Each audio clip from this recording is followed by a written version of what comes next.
Thank you, everybody. Ladies and gentlemen, welcome to this fireside chat. A bigger round of applause for most of the people who are employed by Jeff.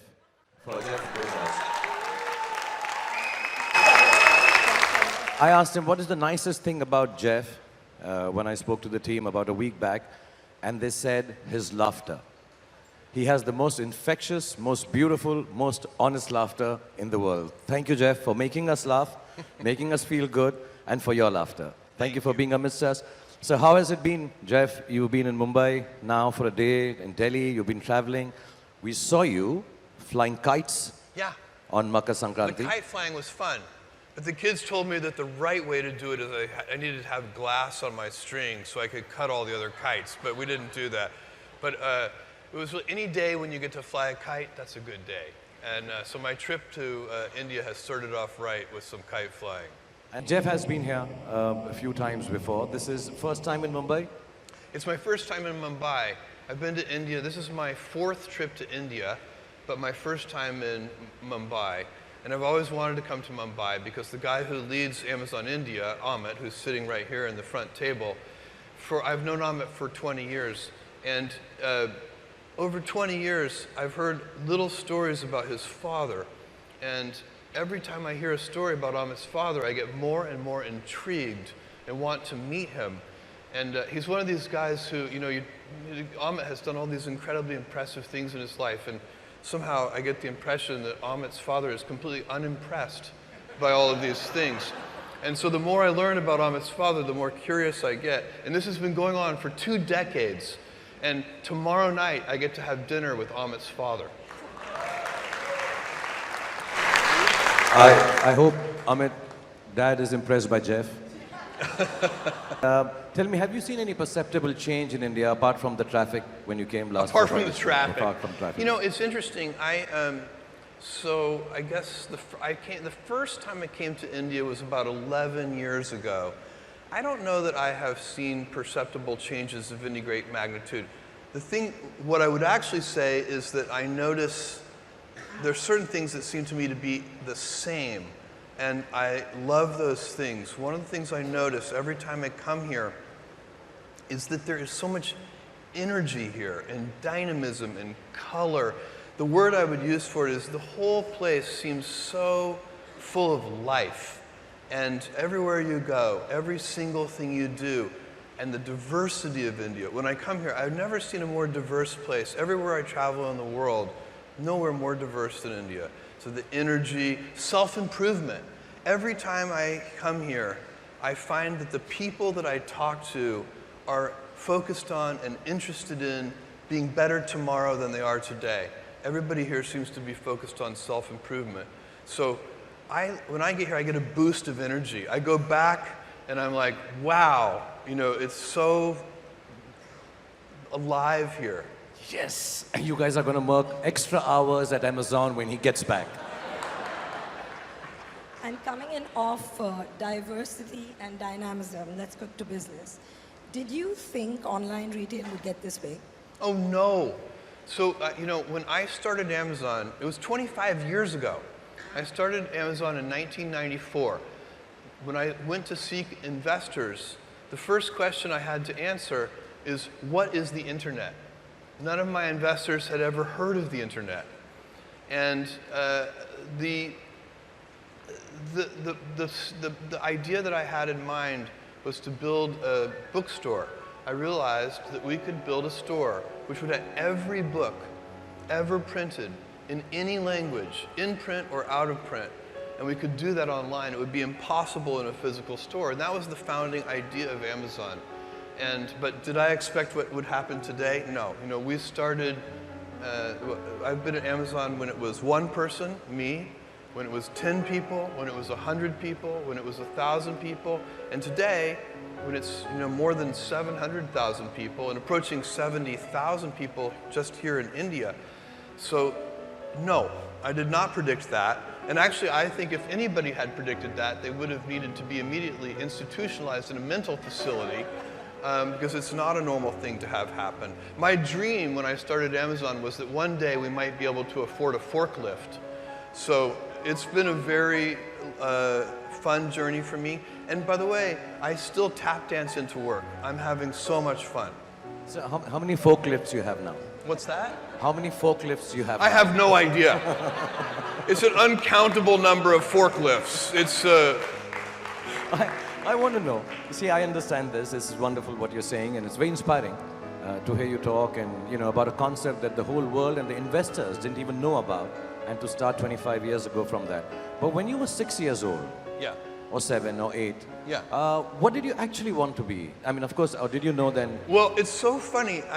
So when I was a kid, I went through so many stages of doing, I think when I was in first grade, so how old are you in first grade? You're like 6 or 7 in first grade. I wanted to be an archaeologist. And that was pre-Indiana Jones. So it's not that. And then I wanted to be many different things, but ultimately I really wanted to be a physicist. And I went to college to study physics, and I realized halfway through I was never going to be a great physicist. And so I started studying computer science. And computer science I really fell in love with, and it became a real passion of mine. And that's how I ended up doing Amazon. Okay. You want to ask him? I want to know if, I mean, of course, barring everything that's illegal, is there anything you don't sell on Amazon? Anything we don't sell? Yeah. Or anything you tried to sell and didn't work? Anything you've Oh, well, decided not to there are go things through? we tried to sell that didn't work. We tried to sell a phone called the Fire Phone, and we worked on it for 4 years, and no one bought it. I think my mother bought one, and I don't think she was that happy with it. But no, there are things that we deliberately don't sell. We don't sell guns. We don't sell tobacco. There are things we don't sell, but and that we make deliberate decisions about. But other than those things, we try to sell everything that anyone might want to buy, and we're trying to make it as convenient as possible for people. In the early 21st century, we're all busy. Everybody in this room is busy, and if you can save people time and let them spend more time with their families and with their friends and doing the things that they really enjoy, then you're doing them a real service. Okay. Yes, it's very convenient being online. You're also busy. When was the last time you shopped at a brick and mortar store? In a physical store? Yeah, in a physical store. And what do you think is the future of physical stores? But when was the last time you went to a physical The store and last bought time something? I shopped in a physical store, well, I go to the grocery store. Even though we sell groceries, sometimes I go to the grocery store because I kind of enjoy it. I'm not a good cook, but I like to cook a little bit. So I'll go to the store. I'm a very inefficient shopper because when I get to the grocery store, I don't know where anything is. So I walk the aisles and I don't have a plan, but I'll put together some kind of meal and make a dinner. So yeah, probably the last time I went to a physical store was for groceries. Grocery. When was the last Actually, time I you went to a physical store today. I went to a I Have Space store. I went to a tiny little, I forget the word, help me, what is it called? Kirana. Kirana. And it was an incredible experience. It's this tiny little store, and they also are a pickup point for Amazon packages. We have a whole program. We have thousands of these points of presence now where they do their regular business, but then they also provide a place where people can come pick up their packages. And I talked to this young man who helps his parents run the store, and about how it has really improved their lives to have that extra source of income. It was a very moving experience. So that's the absolute last time I was at a physical store, today. Okay. You should ask him this. When were you in a store? That's a good when question. When have you gone grocery shopping? I want to know. I do. See, I'm going to plug my own product. Yes, I do all my book shopping at Amazon. Thank you. All I my knew I books. liked you right away. My grocery is from Big Basket. And I have a confession to make. Don't make this a thing. But my underwear, still, I'm not confident to shop online. It's a boy thing. You don't tell your size and stuff. So I feel Good awkward. to know. Okay, I want to know, do you shop on Amazon? Yeah. And if you have something, the service you don't like, Yeah. so do you just pick up the phone, call your team of 700,000 people, and tell them, I don't like this, change this, or You is know there a what I system? do? So I don't do this, it doesn't happen that often, but if I get a delivery that I don't like, maybe I don't like the way it's packaged or something, we have regular meetings of the senior executive team, and I bring the box to the meeting. And when I walk in, I haven't done this in a while, it's been a while, but when I bring in a box, everybody in the room is like, oh no, he's bringing in a box, because it's always some problem. But really the way I get feedback is primarily from my email address is very well known, and I keep it well known. And I get hundreds and hundreds of emails every day from customers, and they always have something interesting to say when something goes wrong. Because we have hundreds of millions of customers around the world, and no matter how good we are, we can still be better. You can always be better. Customers have a divine discontent, and they teach you if you listen to customers. So we watch for that, and we see patterns, and we can find places where it's not working, something's going wrong, and that's really how I get the feedback, is from customer input. And often, you know, in all caps, angry, you ruined my child's birthday because the gift didn't show up on time. And we take that, and what you really want to do is you take that, it's an anecdote, it's a single example, but you need to find the root cause. What went wrong deep inside the system? How did this happen? Because then you can fix it for everyone, so that that particular problem will never happen again. You don't just fix the symptom, you have to fix the root cause. And that's been the secret to our operational success for 20 years. Most of the people here, Jeff, are from, lots of them I see, are from the film industry. And it was very heartening when Amazon started creating original content. Yeah. And filmmakers, Zoya, Kabir Khan there, this is a pompous set of people. No. I'm telling you, trust me. You've just started Amazon Prime, 3 years, you'll find out. Okay. So we don't think of our films as just products, you know. Right. So there's a very clear demarcation, you know. Some of them think we do a film for the creative fun of it, Yeah. for the artistry of it. Yes. Oh yeah, this one is for business. We don't look down upon it, but we clearly demarcate it. Yeah. So we know this girl, this boy, artist, we won't make the money.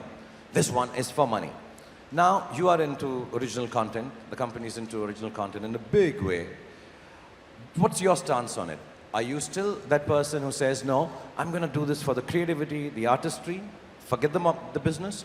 No, I'm doing this only for the business. Or is it a mix of both and you say, just put on lots of stuff, let someone come on the store and find whatever they want? I'm easy with that. I think this is a great question. It's actually something we debate. And I think if you look at the very best things in the world, they do both.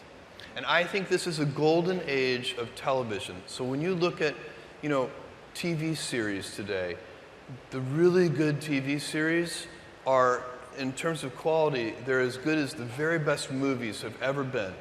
And you're getting the best storytellers to come do television. You're getting the best actors to now come do television. One of the great storytellers is right here. Thank you for the help. Thank you. And this is a big deal when you can get the very best people, because this is one of those businesses where the viewer is always looking for something a little fresh. And so you can never find a formula, because as soon as you find a formula, it's not fresh anymore. They're always looking for something a little new. So it really takes human ingenuity. It takes people. The storytellers have to be in touch with the zeitgeist. And what I want Amazon Studios to be all over the world, I want us to be known as the most talent-friendly studio in the world. And the reason you need to do that, thank you, is because at the end of the day, it is the talent that makes those stories. Storytelling is the oldest thing that humans do. We've been doing it for thousands and thousands of years. Long before there was written language, before there was any medium to convey it, people sat around and they told each other stories. And it's how we teach each other things. And we learn from stories. We learn from fiction. We learn from fiction because we get to live an alternate life. In that moment, you watch this and you're learning it. So it can be fun, it can be action, it can be funny, it can be comedy, but the very best things take those elements and teach a little something. There's something in there that you walk away with and you're inspired by it. And it doesn't matter if it's drama, comedy, anything, you're going to walk away with something. And there needs to be lightness. You know, you can't watch something that's just all heavy and you're like, oh my God, you know, I want to kill myself now. There also has to be that gesture. There has to be somebody who brings you out and lets you breathe a little bit. So this is so hard to do. That's why there is so many bad movies and so many bad TV shows, because it is one of the hardest things that humans do, is tell riveting, engaging, inspiring stories. But when you get it right, it's a lever that can change the world. Business-wise, I mean creatively. Like, would you see a film or a show on another platform, like what you described, which is brilliant, and be like, why don't I have this? Well, I have regrets. I mean, we've turned down things that later were so good, I wish we hadn't turned them down. But we've also picked up things that other people turned down, and we've made them great. And so the truth is, storytelling is infinite. If I tell a good story, it doesn't make your story bad. There is not, these are not substitute products. You know, so it is, I don't feel like you get the best results with storytelling by trying to make sure that other people's stories are worse than your stories. This is one of those things where there can be a lot of good stories in the world. You're really competing not against others, you're competing against just the complexity of how hard it is. That's why you guys have all seen this. If you're in the entertainment business, there are movies and TV shows where you know the people involved, and every one of those people is talented, and still the final product is bad.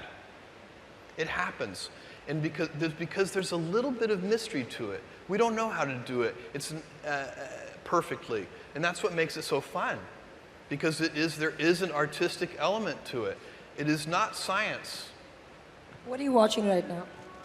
I just binge-watched season 4 of The Expanse, which is a show that Amazon, it's a science fiction show set in space. It's a show that Amazon picked up from the Sci-Fi Channel, and it's fantastic. They were canceling it. It didn't work on broadcast, but it's working really well on streaming. And so I'm really glad we picked up the show. And by the way, we did make it better. Season 4 is the best season of The Expanse. It's incredible. But I just watched the whole thing in a weekend. It's good. You started Prime Video in India 3 years ago. Yes. And since I'm a tiny part of it, and so is the company I work with. Thank you. Thank you. I just want to know how it's panned out for you. How's it working for you in India? It's working great. In fact, if we look at just in India, our number of hours watched in the last 2 years has grown by 6 times. We're doing, Amazon Video, Prime Video is doing well all over the world. It's doing well in Japan, it's doing well in Germany, it's doing well in the US, it's doing well in South America. It's doing well everywhere, but it's actually not doing, there's nowhere it's doing better than in India. And it's really incredible what is happening. And it drives, because it's the Prime membership program, from a business point of view, we also like the business results because it drives people to join Prime, and then once they've joined Prime, they enjoy the fast, free shipping, so they also buy a lot of products from us. So it's a vehicle to make fantastic content, and from a business point of view, it works for us as well. So we love it. We're doubling down. We actually just made a decision to double down on our Prime Video investments here in India.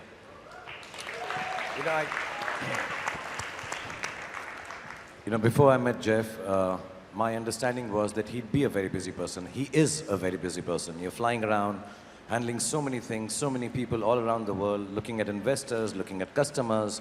But for a person who's so busy, he's the most easygoing and happy person that I've met in my life. Thank you for being so cool. I wanted to ask you, because I suddenly realized while chatting with you there, what do you think? Let me ask Zoya first. Is there something you think is a sheer waste of time? Like for me, unlike Amit, Sleeping is a waste of time. I feel it's a waste of life. You can't Sleeping. sleep. Sleeping, yeah. Yeah. So I don't sleep because I think it's a waste of time. So what according to you is a waste of time? Then I want to ask Jeff, what is the biggest waste of time he thinks? I think sycophancy, chamchagiri as we call it, sycophancy. I think, sorry, pardon my French, kissing butt is a big waste of time. I think you could spend that time really honing your craft, improving your skills. Yeah. I think. Oh, so you think butt licking is a waste of time? Apple polishing. Apple polishing, the better way to put on stage. It's hard to disagree with that. Look, there are a lot of things that are a waste of time. You know, when you think about your life, I think I often tell people that I work with, if you can get, because people have very high standards for how they want their work life to be, and I said, look, if you can get your work life to be where you enjoy half of it, that is amazing, because very few people ever achieve that. Because the truth is, everything comes with overhead. That's reality. Everything comes with pieces that you don't like. You could be a Supreme Court justice, and there's still going to be pieces of your job you don't like. You can be a university professor, and still going to be, you have to go to committee meetings, and you have to do things. You know, every job comes with pieces you don't like, and we need to say, that's just how, that's part of it, and not resent those pieces, or try not to, but also try to minimize them. I tell senior executives, you should have the least stress. You know, there's this weird, I think, false idea that CEOs, I'm a CEO, there's this false idea that CEOs are under the most stress. Well, I look at that, I'm like, why? You're in charge. Why don't you delegate the stress? It's your choice. And so you have to figure out how to set up your life in such a way that you can minimize the things. And I find people don't dislike hard work. What people dislike is being out of control. Like, they can't control their life. They can't control their environment. This happens to me when I get overscheduled. I hate being overscheduled. I want some time to be able to think and free myself. We all have the same amount of time in the world. Nobody has more time than anybody else. And when you become a very successful person, one of the things, you start to get overscheduled. You have this event. You had to agree to do this. And maybe last night you were like, why did I agree to do this? I have to go on stage tomorrow. I wish I were really with my family. And, you know, or I hope maybe not this case. Let's say that you like this one. But in general, that kind of thing happens. And so you have to guard your time and try to stay a little bit flexible. So that's, for me, it's not a waste of time, but I like to have some freedom of movement rather than having every minute of every day scheduled. Yeah, we make sure this fireside chat is 7 minutes more. Don't worry. We'll pack it up. Quickly, ask your questions quickly. I'm sure you've been asked this 500 times, but what is your one hot tip for somebody on the onset of their career?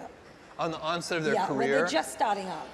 Well, so a young person starting their career, I think there are probably a lot of things. Some of them are very well known and people have heard them many times. They're still true. One of those that you should always focus on, a young person should find something that they're passionate about to do. And that's not going to surprise anyone. It's a clear thing to do. It's very hard.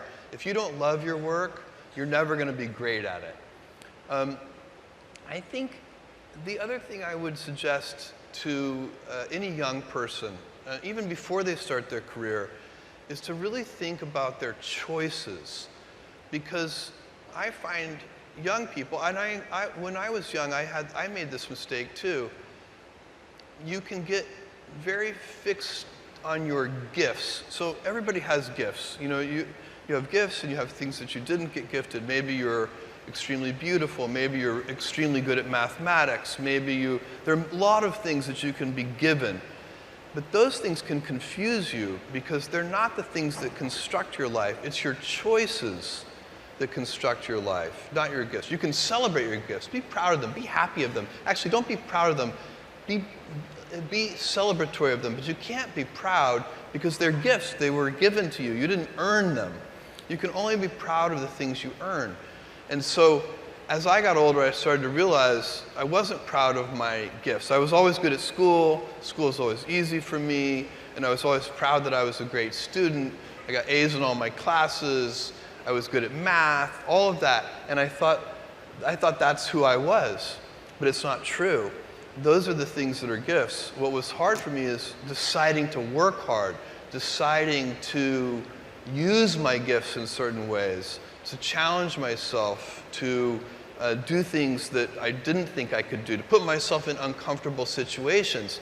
We all get, I would say to a young person, you can choose a life of ease and comfort, or you can choose a life of service and adventure. Which one of those, when you're 90 years old, are you going to be more proud of?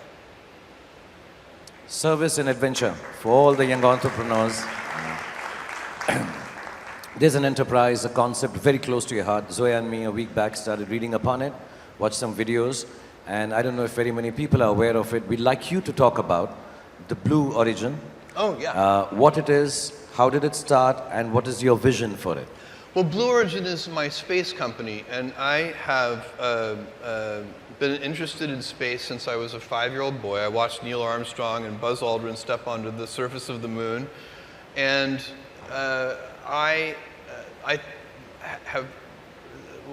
believe it's important that humanity expand out into the solar system. I think it's important for this planet. We have a very small planet, and humanity has now gotten very big. Anybody who doesn't believe in climate change, 20 years ago, maybe you could excuse people for wondering if it's real. Today, there's so much evidence. The people who don't believe in the problem of climate change are really fooling themselves. It's an important problem, and one of the ways, there are many things we have to do about that, about climate change. But long term, one of the things that we need to do if we want to continue to have a dynamic civilization, a dynamic species, is we need to go use the near infinite resources of space. And we can do that, but we need a new generation of entrepreneurs who can access space, and the infrastructure doesn't exist. So the analogy that I would offer to you is that in the internet, what I've watched over the last 20 years and been a part of, that in the internet, Mark Zuckerberg in his dorm room could create this $500 billion market cap company called Facebook.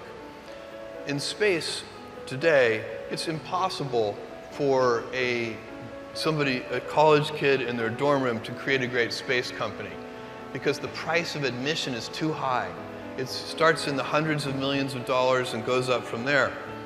And so the job of Blue Origin, our job, we want to build reusable space vehicles that lower the cost of access to space to such a sufficient degree that the next generation of kids can start space companies in their dorm room, and we can have a dynamic thing. And then once that happens, we'll start moving all heavy industry and polluting industry, all of that will be moved to space, and we can zone Earth residential and light industry. And don't forget, this is the good planet. We've been to all of them with robotic probes. This is the only good one. So we do have to take care of it. Speaking of the planet, you've just signed the climate pledge. Yes. And the environment is of utmost concern and importance right now. Yes. It's a pretty positive, big positive step. Can you tell us a bit more about it? Well, the climate pledge is a very simple pledge. It's hard to achieve, but simple to understand. It is to meet the goals of the Paris Accord 10 years early. So the Paris Accord goals are to be met by the year 2050. So when you sign the climate pledge, you're agreeing to meet those goals by the year 2040. And it's hard, but it's achievable, and it takes collective action. And one of the things that a company like Amazon can do, because we are a large company, if Amazon had 500 employees and we signed the climate pledge, that would be good, but it wouldn't move the needle. with a company the scale of Amazon, we can use our scale and our scope and our global footprint to actually move the needle. Because it's not, for us to meet the climate pledge, we can't do it by ourselves. We have to get cooperation and collaboration from all of our supply chain partners, our delivery partners, everyone. They need to help that. We need companies to build electric delivery vehicles for us. We just ordered 100,000 electric delivery vehicles. We're building electric rickshaws here in India. So it needs to be collective action. But large companies can lead the way on that collective action. I want to know, Jeff, where I started from actually. Is there a job, if it wasn't Amazon, if it wasn't business related, is there something else? You started all over again at this age and stage, and you took on a different profession. Would there be one that is close to your heart? I would be very curious today, if I were a young college student today, I would be very interested in biotechnology. I think biotechnology is just a fascinating arena that probably in the next 10 or 20 years, there's going to be a golden age of biotech. One of the golden ages that's happening right now before our eyes is also artificial intelligence and machine learning. So that's another arena that I would be very interested in. My backup career is I'm a very good bartender. So if all else fails, you'll see me at the local bar and I'll be making your drinks slowly, but they'll be good. They'll be good, yeah. Was that your plan B? That was never plan B. The real plan B, if Amazon hadn't worked out, I would be an extremely happy software programmer. Do you usually have a plan B? Do you have? I don't have plan Bs. Do you I have plan actually Bs? don't like plan Bs. I find plan Bs are, they defocus you from plan A. Plan B should always be make plan A work. You have plan Bs? No. No, I'm taking this back from Jeff now. Plan B is to make plan A work. That's it. No more plan Bs. Not only because of India, because I'm like that. I was chatting with you backstage. Zoya, are you superstitious about anything? Random things. You are? I am. I pretend I'm not superstitious. I pretend to be like very scientific, but I actually am superstitious a little bit. I have a pair of lucky boots. And, Boots? I wear them every time. Blue Origin, it's their Texas cowboy boots. And I wear them, they're giant. They're like, they come up to here and they have red stars on them. They're very flashy. And I wear them every time we launch our space vehicle. And we only had one failure at the very beginning of the program, and that's the only time I did not wear the lucky boots. So I present to you the evidence. So that's quite a sight. Every time you're launching a spaceship, you're in your boots. I put my boots on. Yeah, and Yeah. video. Yeah, That's no. yeah, that's wonderful. I put on the lucky boots. Lucky boots. Who or how many are the most influential women in your life? And yours? Influential Yeah, people in of your course. life. I have 4, and they're watching the show, so they should, not one of them, I mean, one of them is not watching. Hopefully she's watching somewhere. Mom, sister, wife, and daughter. The 4 most influential women in my life. The most influential people in my life were my grandparents. And my mother had me when she was 17 years old. She raised me with my grandparents' help. And she was still in high school when she had me. That was not cool in Albuquerque, New Mexico in 1964. But she did an incredible job. But I was lucky because I had not just her, but she married my father when I was about 4 years old. He has been a huge influence in my life. But my grandmother and grandfather were like second set of parents for me. And you learn different things from them because they're at a different stage of life and they know different things, they're calm about certain things. It was a huge gift to me. My grandfather had a ranch in Texas, and I spent all my summers there from like age 4 to 16, and he was the most self-reliant person. He did all of his own veterinary work, all the things, I mean, and to observe him solve problems and figure out how to do things with no tools and no resources and, you know, very small amounts of money, it was a huge education from an early age. So we were very lucky. One of the things that I know people who have, they don't have great family situations, and sometimes they break that cycle, and they are the ones who pull out of it. Those people are the ones I reserve my highest admiration for. My next question is, I don't even know if you are in that stage now, and you told me as a CEO you don't take too much stress, and I'll ask you this too. Are there any kind of people, I don't know if you hire and fire people anymore, but are there any kind of people that you would never hire to work with you? Interesting question. I don't like mean people. Mean people. I mean, I don't mind cutthroat people. I don't mind people that are ambitious, that are shrewd, that are smart. I don't like people that are mean. I don't like that energy around me. I don't like people belittling other people. I would fire. Okay. You're okay with guys with boots? Yeah. Okay. That's fine. I only hire people who bump heads twice. Okay. That's it. I got a job. Let me quickly do this. My problem is I've paid enough to Amazon. It's time you started paying me back. So.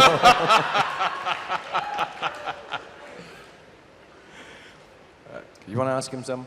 Yes. I want to ask both of you this because you both have, thankfully, so much. If there's one thing you could have more of, what would that be?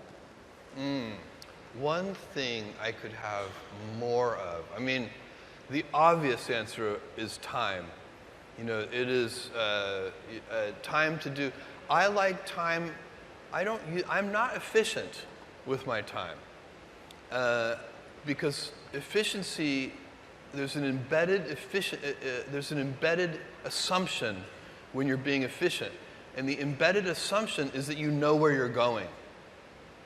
And I like to wander because it's wandering that allows you to invent and to explore and to follow your curiosity. But wandering is very time consuming. And so if I could have one more thing, it would just be more time. Me, I learned this from Mel Brooks, and I want more of peace, peace of more riches, peace of more fame, piece of my name in history. That's what I want. Okay, I think we've overtaken your time. You've talked about time. Last question. I don't know how many people know this. In India, when sometimes you're putting in money to make content, you say cast your son and daughter in the film. It happens sometimes. For Amazon, very few people know Jeff Bezos has acted in Star Trek. Oh, that's true. So next time you're making It's my something. best role. It's the best role, yeah. So how did that happen? And is it going to happen to people here when they have to make content for you that Jeff comes along if you okay the script? I got that role by literally begging. So and persistently, like for years, I would go and they were making a new Star Trek film and I would say, I would like to be in the film, and they would say no. And then I would say, I would like to be in that film, and they would say no. So I just kept after it. And by the way, I also made it difficult for them because I had requirements. I said, you can put makeup on me, make me an alien, no one will know it's me. However, I need it to be a speaking role, and it needs to be a pivotal scene so that my line cannot be cut on the cutting room floor. And so I had those conditions, and they would say no. And so eventually, with enough begging, they finally said yes. And I spent, 2 men put makeup on me for 4 hours. And I had one line. And my one line is, speak normally. And it was terrifying because the terrific young actress who I said that line to had the most complicated scene to perform. She was speaking in a foreign alien language, which was really hard to do. She did it beautifully.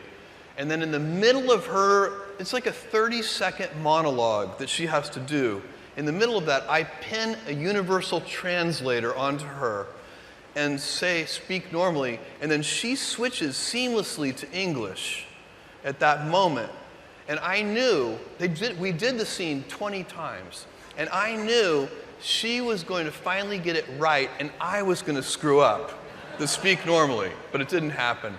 So it all worked out, and anyway, it was a fun thing to do, and I enjoyed it. Zoya, would you cast him in a film? Yeah. Yeah? Yeah, I would. And give him a speaking line? I would have. Yeah, it has to be pivotal. Pivotal. I don't want to end up on the cutting room floor. Okay, would you audition for this role? Yeah, of course. I'm coming there. Right now, ladies and gentlemen. Wait, Jeff now? is now.